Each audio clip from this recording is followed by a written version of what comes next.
Hi, there's Life Prepper here. Today I'm out collecting what you call mugwort or wormwood.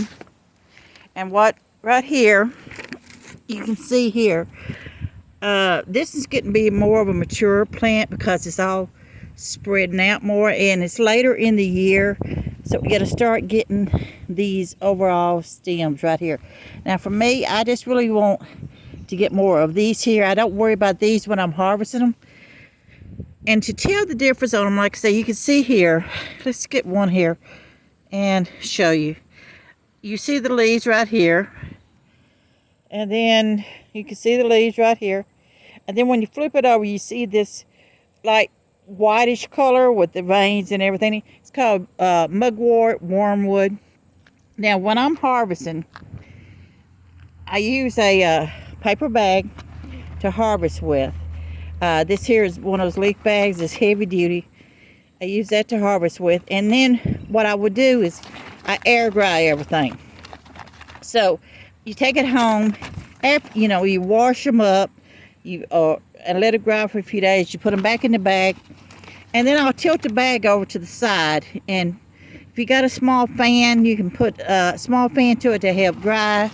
And then later on, once it reaches a certain point, I end up putting it in a cardboard box. Now, the thing is, you want to kind of move it around, rotate it out to do this. The vantage point of using bags and a cardboard box is it absorbs the moisture, and also the moisture will evaporate through the paper and the cardboard box. And it's far better than putting them in plastic bags and things in an area.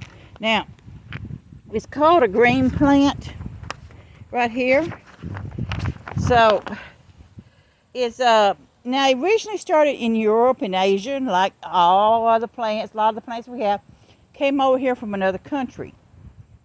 So, and it's generally used as a food source. You can, when the leaves are fairly young, it's got a little bit of a bitter taste to it, but you can cook it up in soups. Make greens out of it, mix it in with some other greens, stuff like that. It was it's also used for dessert flavoring, smoking things. It's all, when talking about smoking too, originally the Indians and all of them used this to smoke because it has hallucinogenic properties to it, and because of that, you kind of hallucinate a little bit or whatever. It's called the green plant.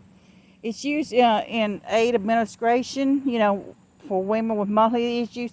It was used also for pain relief. They used it for malaria, insomnia. It helps you sleep. Relaxes you, makes you sleep better. It's also good for depression. It was used in aid of digestion and as well as headaches and itching from scars. You take this here, you brew it up, you brew the leaves up like in a tea.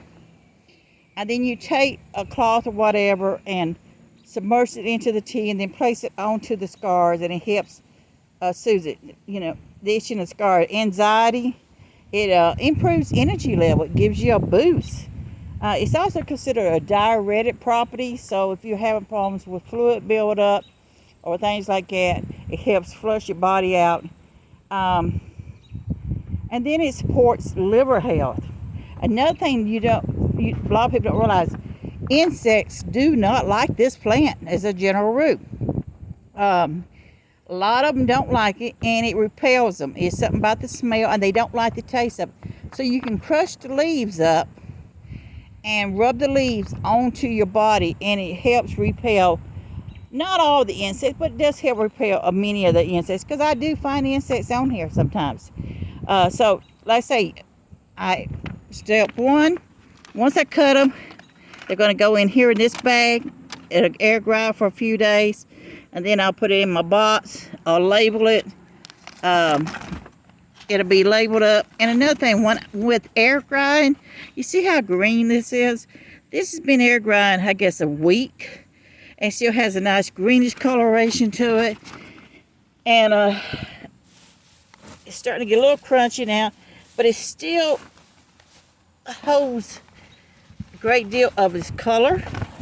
and it'll hold more of its nutrients by air drying it than throwing it in the microwave or a dehydrator or whatever.